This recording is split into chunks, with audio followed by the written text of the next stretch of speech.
रहे थे, फांसी के फंदों को चूम रहे थे और जेल की काल कोठरियों को आबाद कर रहे थे।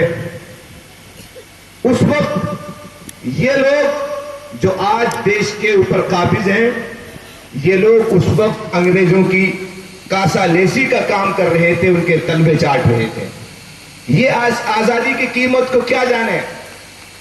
मैं ऐसे लोगों के बारे में सिर्फ इतना कहना चाहूंगा कि नफरतें करती हैं बर्बाद वतन का माहौल, नफरतें करती हैं बर्बाद वतन का माहौल, मगर ये एहसास के कंगाल कहां समझेंगे।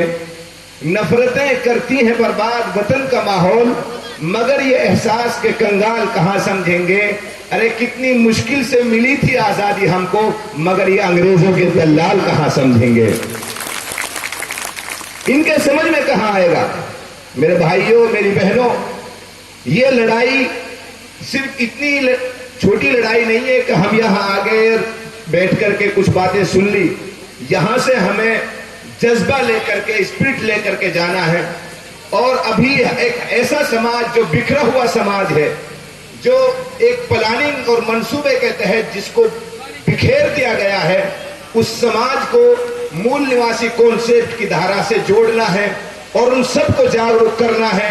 वरना अगर हम बिखरे रहे तो किसी ने कहा है कि एक हो जाओ तो बन सकते हो खुर्शीद मुबीन। खुर्शीद कहते हैं सूरज को, और रोशन सूरज जिससे पूरी दुनिया रोशन हो जाती है। एक हो जाओ तो बन सकते हो खुर्शीद मुबीन, वरना इन बिखरे हुए तारों से क्या होता है। हम सबको एक होना होगा। और मैं मुसलमानों की तरफ से, ये जो इलाका है मुस्लिम बहुमूल्य इलाका है, मुस्लिम अक्सरियत की इलाका है, और अल्हम्दुलिल्लाह यहाँ दाढ़ियाँ और टोपियाँ और पगड़ियाँ नजर भी आ रही हैं।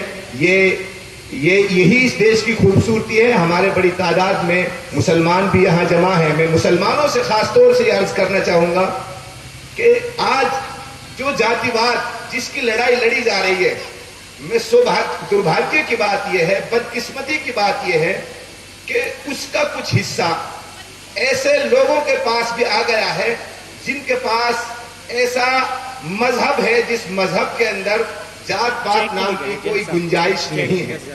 आज मुसलमान भी इसका शिकार है। बुरा मत मानना, मैं उस कड़वी सच्चाई को बयान करना चाहता हूँ। हमारे यहाँ भी जो मुसलमानों के गेली हैं, लोहार हैं, मनिहार हैं, फकीर हैं और धोबी हैं, ये सारी बिरादरियां हैं। और आज हमारे समाज में भी पठान हैं, सईद हैं, शेख हैं।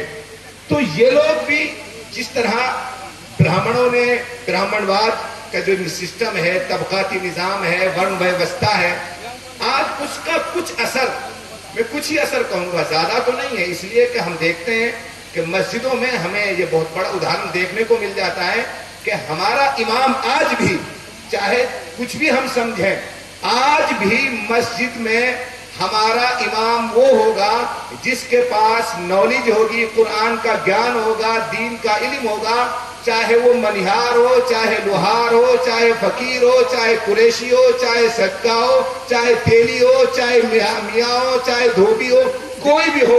आज भी तमाम लोग उस इमाम के पीछे नियत बांधकर नमाज पढ़ सकते हैं। ये सीधा उदाहरण आज भी है।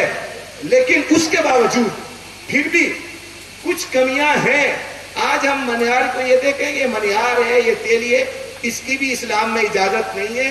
कुरान पाक में पाक परवरदिगार ने साफ साफ कह दिया, या अय्युहन्नास इन्ना खलकनाकुम मिन ज़करिन व उन्सा, ए लोगो तुम सबको हमने एक माँ और एक बाप से पैदा किया है।